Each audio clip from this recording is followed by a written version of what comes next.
اللہ اللہ اللہ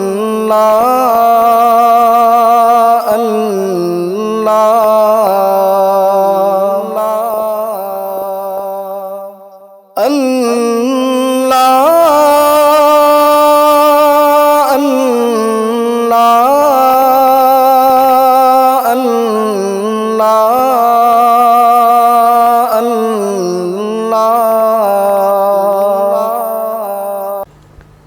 ناظرین گرامی، السلام علیکم ورحمۃ اللہ وبرکاتہ۔ میں ہوں آپ کا میزبان انصار عزیز ندوی، اور آپ اس وقت سیدھی بات ٹی وی چینل کے جاری پروگرام پیغام فرقان کی 110 نمبر کی قسط ملاحظہ فرما رہے ہیں۔ جیسا کہ ہم نے گزشتہ ہفتے آپ سے عرض کیا تھا کہ درج ذیل 2 آیتوں کی طویل تفسیریں آئی ہیں، یعنی گزشتہ ہفتے بھی اس آیتوں کی تفسیر رکھی گئی تھی، اس لیے اس قسط کو ہم نے 2 حصوں میں تقسیم کیا۔ پہلا حصہ یعنی کہ قسط نمبر 110 آپ ملاحظہ فرما چکے ہیں، اور آج دوسرا حصہ یعنی کہ 110 یہ آپ کی خدمت میں پیش کی جا رہی ہے۔ آئیے ناظرین گرامی، انہی آیتوں کو دوبارہ ہم لوگ پڑھ لیتے ہیں، اس کی تلاوت کر لیتے ہیں۔ اعوذ باللہ من الشیطان الرجیم، بسم اللہ الرحمن الرحیم۔ ومن اظلم ممن منع مساجد اللہ ان یذکر فیہا اسمہ وسعى فی خرابها اولئک ما کان لهم ان يدخلوها الا خائفین لهم فی الدنیا خزی ولهم فی الآخرۃ عذاب عظیم۔ وللہ المشرق والمغرب فأینما تولوا فثم وجہ اللہ ان اللہ واسع علیم۔ ناظرین گرامی، گزشتہ ہفتے اس آیت میں نے ان یذکرا کے بجائے یا پر زبر پڑ چکا تھا، جو ایک بہت بڑی غلطی تھی، اس لیے اس غلطی کو درست فرما لیں۔ اللہ تعالی ہم لوگوں کو معاف فرمائے۔ آئیے ناظرین گرامی، ترجمے پر نظر کرتے ہیں۔ اور اس سے بڑھ کر ظالم کون ہے جو اللہ کی مسجدوں میں خدا کے نام کا ذکر کیے جانے کو منع کرے اور ان کی ویرانی کی جانب سعی کرنے والا ہو۔ ان لوگوں کو کچھ حق حاصل نہیں کہ ان میں داخل ہوں، مگر ڈرتے ہوئے ان کے لیے دنیا میں رسوائی ہے اور آخرت میں بڑا عذاب ہے۔ اور مشرق اور مغرب سب اللہ ہی کا ہے، تو جدھر کو تم رخ کرو ادھر خدا کی ذات ہے، بے شک خدا صاحب وسعت اور باخبر ہے۔ ناظرین، تفسیر ابن کثیر میں نصارہ اور یہودی مکافات عمل کا شکار کے عنوان سے اس تفسیر میں لکھا ہوا ہے کہ اس آیت کی تفسیر میں 2 قول پائے جاتے ہیں۔ ایک تو یہ کہ اس سے مراد نصارہ ہیں، دوسرا یہ کہ اس سے مراد مشرکین ہیں۔ نصرانی بھی بیت المقدس کی مسجد میں پلیدی ڈال دیتے تھے اور لوگوں کو اس میں نماز ادا کرنے سے روکتے تھے۔ بخت نصر نے جب بیت المقدس کی بربادی کے لیے چڑھائی کی تھی تو یہودیوں کی دشمنی کی وجہ سے نصرانیوں نے اس کا ساتھ دیا تھا اور مدد بھی کی تھی۔ بخت نصر بابل کا رہنے والا مجوسی تھا، اور یہ ساتھ ہی اس لیے بھی تھا کہ بنی اسرائیل نے حضرت یحییٰ بن زکریہ علیہ السلام کو قتل کر ڈالا تھا، اور مشرکین نے بھی رسول اکرم صلی اللہ علیہ وسلم کو حدیبیہ والے سال کعبۃ اللہ سے روکا تھا، یہاں تک کہ ذی طوا میں آپ کو قربانیاں دینا پڑیں، اور مشرکین سے صلح کرنے کے بعد آپ وہیں سے لوٹ گئے، حالانکہ امن کی جگہ تھی۔ باپ اور بھائی کے قاتل کو بھی یہاں کوئی نہیں چھیڑتا تھا۔ ابن جریر نے کہا ہے کہ مشرکین کعبۃ اللہ کو برباد کرنے کی کبھی سعی نہیں کی، ایسی سعی نصارہ نے مسجد اقصیٰ کے سلسلے میں کیا اور اس کی ویرانی کے در پہ ہو گئے تھے۔ اس بات کو نہیں بھولنا چاہیے کہ جب نصرانیوں نے یہودیوں کو مسجد اقصیٰ سے روکا تھا، اس وقت یہودی بھی بے دین ہو چکے تھے۔ ان پر تو حضرت داؤد علیہ السلام اور حضرت عیسیٰ ابن مریم علیہ السلام کی زبانی لعنتیں نازل ہو چکی تھی، کیونکہ وہ نافرمان اور حد سے متجاوز ہو چکے تھے۔ نصرانی حضرت مسیح علیہ السلام کی دین پر تھے۔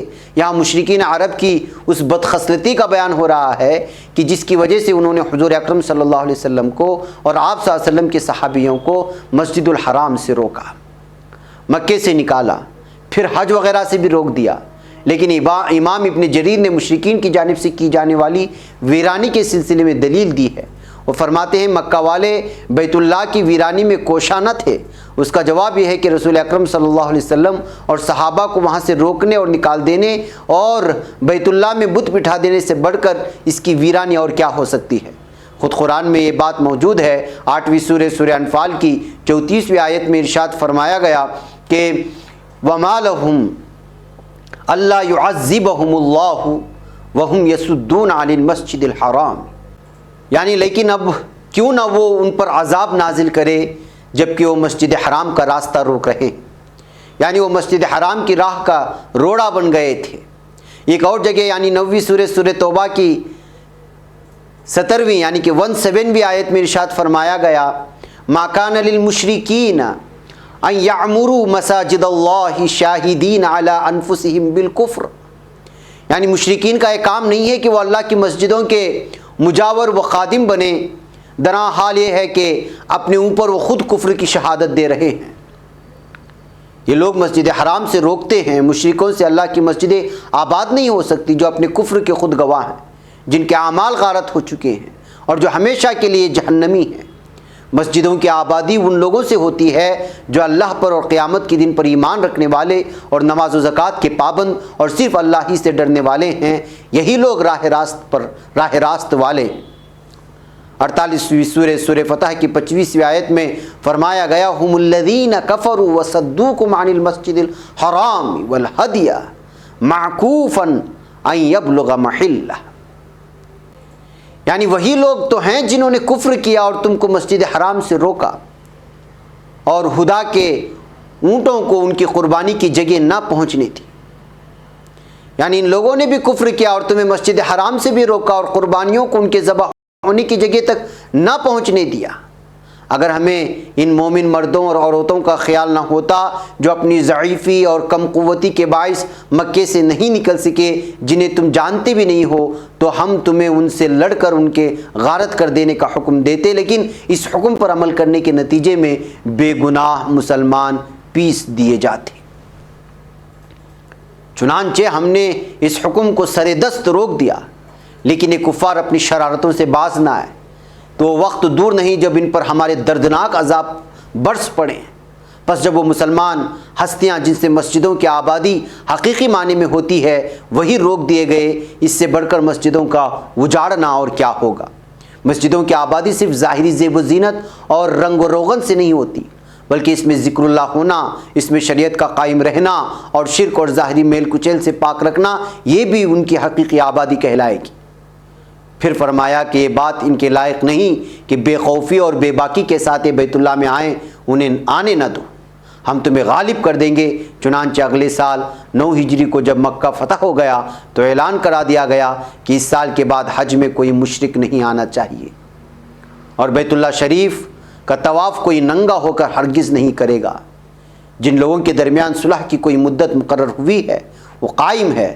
یہ حکم دراصل تصدیق اور عمل ہے۔ اس آیت پر 9ویں سورہ توبہ کے 28ویں آیت میں ارشاد ہوا یا ایھا الذین آمنوا انما المشرکون نجس فلا یقربوا المسجد الحرام بعد عامہم ھذا، یعنی مشرک لوگ نجس ہیں، اس سال کے بعد انہیں مسجد حرام میں نہ آنے دو۔ حضور اکرم صلی اللہ علیہ وسلم نے وصیت کی کہ جزیرۃ العرب میں 2 دن باقی نہ رہنے پائیں اور یہود و نصارہ کو وہاں سے نکال دیا جائے۔ الحمدللہ اس امت کے بزرگوں نے اس وصیت رسول اکرم صلی اللہ علیہ وسلم پر عمل بھی کر دکھایا۔ اس سے ایک طرف مسجدوں کی فضیلت اور بزرگی بھی ثابت ہوئی اور دوسری طرف ان کافروں پر دنیا کی رسوائی بھی ہوئی۔ جس طرح انہوں نے مسلمانوں کو روکا، جلا وطن کیا، ٹھیک اس کا پورا بدلہ انہیں ملا، اور یہ بھی روکے گئے اور جلا وطن کیے گئے۔ ابھی اخروی عذاب باقی ہے کیونکہ انہوں نے بیت اللہ شریف کی حرمت توڑ دی، وہاں بت بٹھائے، غیر اللہ سے دعائیں اور مناجاتیں شروع کر دی، ننگے ہو کر بیت اللہ کا طواف کیا وغیرہ وغیرہ۔ اور اگر اس سے مراد نصرانی لیے جائیں تو بھی ظاہر ہے کہ انہوں نے بھی مسجد اقصیٰ کی بے حرمتی کی تھی، بالخصوص صخرہ جو پتھر کی جس کی طرف یہود نماز پڑھتے تھے۔ اسی طرح جب یہودیوں نے بھی نصرانیوں کی بہت زیادہ ہتک کی تو ان پر ذلت بھی نازل ہوئی۔ اسی طرح تفسیر عثمانی میں بھی یہ تحریر ملتی ہے۔ زیر نظر تفسیر آیت کی شان نزول میں نصارہ کا عمل شامل ہے کہ انہوں نے یہود سے مقاتلہ کر کے توریت کو جلایا اور مسجد اقصیٰ کو خراب کیا، یا مشرکین مکہ کا عمل شامل ہے کہ انہوں نے مسلمانوں کو محض تعصب و عناد سے حدیبیہ میں مسجد حرام میں جانے سے روکا۔ باقی جو شخص کسی مسجد کو ویران یا خراب کرے وہ اسی حکم میں داخل ہے۔ کفار کے لیے یہی بات مناسب تھی کہ مساجد اللہ میں خوف و تواضع اور ادب و تعظیم کے ساتھ داخل ہوتے۔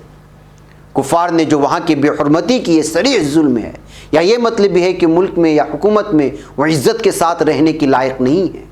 چنانچہ ہی ہوا کہ ملک شام اور مکہ اللہ نے مسلمانوں کو دلوا دیا، دنیا میں وہ مغلوب ہوئے اور قید میں پڑے اور مسلمانوں کے باج گزار بن گئے۔ ناظرین گرامی، اس کی بہت لمبی تفسیر ہے۔ تفسیر ضیاء القرآن میں بھی اگر آپ مطالعہ کریں گے تو اس تفسیر میں کہا گیا ہے کہ روم کے عیسائیوں نے اپنے بادشاہ ٹائٹس کے ساتھ یہودیوں سے انتقام لینے کے لیے فلسطین پر لشکر کشی کی اور مسجد اقصیٰ کو ویران و برباد کر دیا، بیت المقدس کو، اور اس کی پرشکوہ عمارت کو کھنڈروں میں تبدیل کر دیا۔ بھلا جس کا عمل یہ ہو، کیا اسے حق پہچانتا ہے کہ وہ اپنے آپ کو حق کا علمبردار کہے؟ کفار مکہ نے حضور اکرم صلی اللہ علیہ وسلم اور مسلمانوں کو مسجد حرام میں عبادت کرنے سے مدتوں روکے رکھا۔ کیا ان مشرکین کو زیب دیتا ہے کہ ہدایت پر ہونے کا دعویٰ کریں؟ دنیا میں ان کی ذلت و رسوائی تو چند سالوں میں ظاہر ہو گئی۔ کفار مکہ کا اقتدار ختم ہو گیا اور یہود جلاوطن کر دیے گئے، اور عیسائی مملکتوں پر اسلام کا پرچم لہرانے لگا، اور آخرت کا عذاب بھی عنقریب وہ اپنے آنکھوں سے دیکھ لیں گے۔ ناظرین گرامی، اسی طرح آیت نمبر 115 کی ضمن میں تفسیر ابن کثیر میں کعبہ صرف علامت و وحدت و سمت ہے، اللہ کا جمال و جلال غیر محدود ہے کہ عنوان سے تحریر ملتی ہے کہ اس آیت میں نبی کریم صلی اللہ علیہ وسلم اور مکے سے نکالے گئے اور مسجد سے روکے گئے صحابہ کو تسلی دی جا رہی ہے۔ حضور اکرم صلی اللہ علیہ وسلم مکہ شریف میں نماز بیت المقدس کی طرف منہ کر کے پڑھتے تو کعبۃ اللہ بھی سامنے ہی ہوتا تھا۔ جب مدینہ تشریف لائے تو 16-17 ماہ تک تو ادھر ہی نماز پڑھتے رہے، مگر پھر اللہ تعالیٰ نے کعبۃ اللہ کی طرف متوجہ ہونے کا حکم دیا۔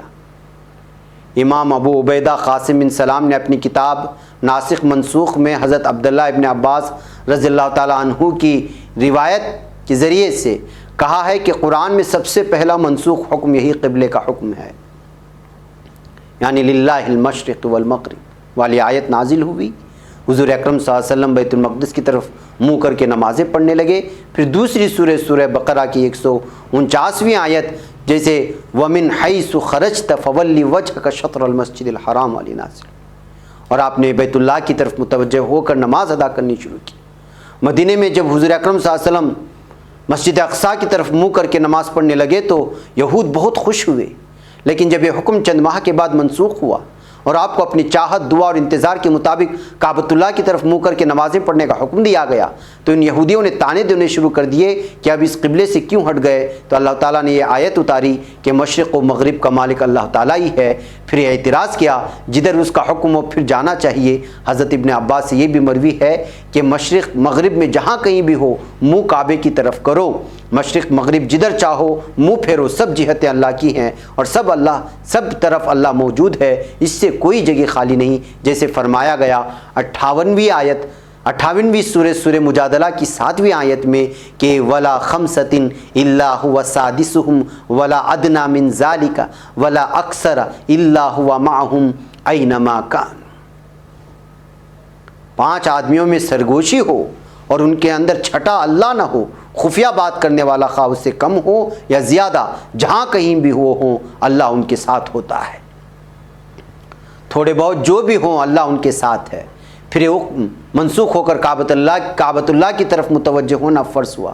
اس قول میں جو یہ لفظ ہے کہ اللہ سے کوئی جگہ خالی نہیں، اگر اس سے مراد علم اللہ ہو تو صحیح ہے، کوئی مکان اللہ کے علم سے خالی نہیں اور کوئی بھی مکان اللہ کے علم سے خالی نہیں، اور اگر ذات باری مراد ہو تو ٹھیک نہیں۔ اللہ تعالیٰ کی پاک ذات اس سے بہت بلند و بالا ہے کہ وہ اپنے مخلوق میں سے کسی چیز میں محصور ہو۔ امام شافعی رحمۃ اللہ علیہ کا مشہور فرمان اور امام ابو حنیفہ رحمۃ اللہ علیہ کا قول ہے کہ سفر خواہ پرامن ہو، خواہ خوف، ڈر اور لڑائی کا ہو، سواری پر نفل ادا کر لینا جائز ہے۔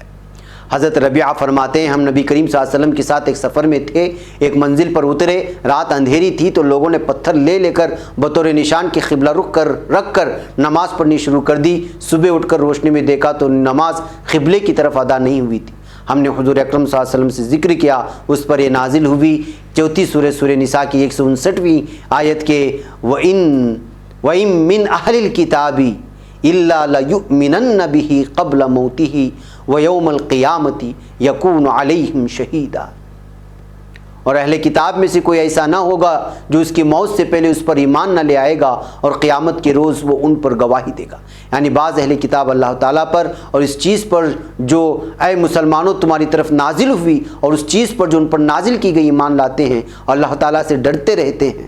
حضرت ابن عمر فرماتے ہیں کہ جب تو مغرب کو اپنی دائیں جانب اور مشرق کو بائیں جانب کر لے تو تیرے سامنے کی جہت قبلہ ہو جائے گا۔ حضرت عمر رضی اللہ تعالیٰ عنہ سے بھی حدیث مروی ہے کہ مشرق و مغرب کے درمیان قبلہ ہے۔ امام ابن جریر فرماتے ہیں یہ مطلب بھی اس آیت کا ہو سکتا ہے کہ تم مجھ سے دعائیں مانگنے میں اپنا منہ جس طرف بھی کرو میرا منہ بھی اسی طرف پاؤ گے اور میں تمہاری دعاؤں کو قبول فرماؤں گا۔ حضرت مجاہد سے مروی ہے کہ جب یہ 40ویں سورہ غافر کی 60ویں آیت ادعونی استجب لکم، مجھ سے دعا کرو میں قبول کروں گا، نازل ہوئی اور اتری تو لوگوں نے کہا کہ کس طرف رخ کر کے دعا کریں۔ اس کے جواب میں دوسری سورہ بقرہ کی 115ویں آیت فَأَيْنَمَا تُوَلُّوا فَثَمَّ وَجْهُ اللَّهِ نازل ہوئی، جس کی کفایت، سخاوت اور فضل و کرم نے تمام مخلوق کا احاطہ کر رکھا ہے۔ وہ سب چیزوں کو جانتا بھی ہے، کوئی چھوٹی سی چھوٹی چیز بھی اس کے علم سے باہر نہیں، بلکہ وہ تمام چیزوں کا عالم ہے۔ ناظرین گرامی، ان آیتوں سے ہمیں کیا سبق ملتا ہے اور ہمیں کیا سبق لینا چاہیے؟ کیا حکمت و بصیرت چھپی ہوئی ہے؟ نمبر 1 یہ ہے کہ مساجد جہاں اللہ تعالیٰ کی ذکر و فکر، عبادت و ریاضت، تعلیم و تعلم اور درس و تدریس کے لیے مخصوص ہے، وہاں یہ جگہ امن و سلامتی اور سکون و عافیت کے گہوارے بھی ہیں، جیسا کہ بیت اللہ کے متعلق ارشاد ہوا من دخلہ کان آمنا، یعنی اس میں داخل ہونے والا امن و سلامتی سے ہمکنار ہوا۔ ظاہر ہے کہ دنیا کی تمام مساجد اسی حکم میں آتی ہیں۔ رسول اکرم صلی اللہ علیہ وسلم اور آپ کے صحابہ رضی اللہ تعالیٰ عنہم اجمعین نے بیت اللہ اور تمام مساجد کو ایسی فضیلت عطا کی۔ نمبر 2 یہ ہے کہ مشرکین مکہ نے جہاں بہت سی غلطیاں کی وہاں خانہ کعبہ کے تقدس کو بھی پامال کیا۔ دور حاضر کے تہذیب یافتہ مسلمان بھی اس سلسلے میں پیچھے نہ رہے۔ انہوں نے مختلف ملکوں میں، خاص طور سے پڑوسی ملک میں، مساجد میں کتنے ہی مسلمانوں کو نماز پڑھتے ہوئے شہید کر ڈالا اور کتنے لوگوں کو اپاہج اور معذور بنا دیا، کتنی خواتین کو بیوہ اور کتنے بچوں کو یتیم بنا دیا۔ کام یقیناً مساجد کی ویرانی اور تخریب کاری کے زمرے میں آتے ہیں۔ اگر مشرکین مکہ کے لیے دنیا میں رسوائی اور آخرت میں عذاب عظیم مقدر ٹھہرا تو کیا ایسے تخریب کار عذاب الہی سے بچ سکیں گے جو ہمارے سامنے تخریب کاری کرتے ہوئے نظر آ رہے ہیں؟ بہرکیف ناظرین گرامی، ان دونوں آیتوں کی تفسیر مکمل ہو گئی، یہاں ہمارا وقت ہو چلا ہے، اجازت دیں اگلے ہفتے پھر ملاقات ہو۔ السلام علیکم ورحمۃ اللہ وبرکاتہ۔ اللہ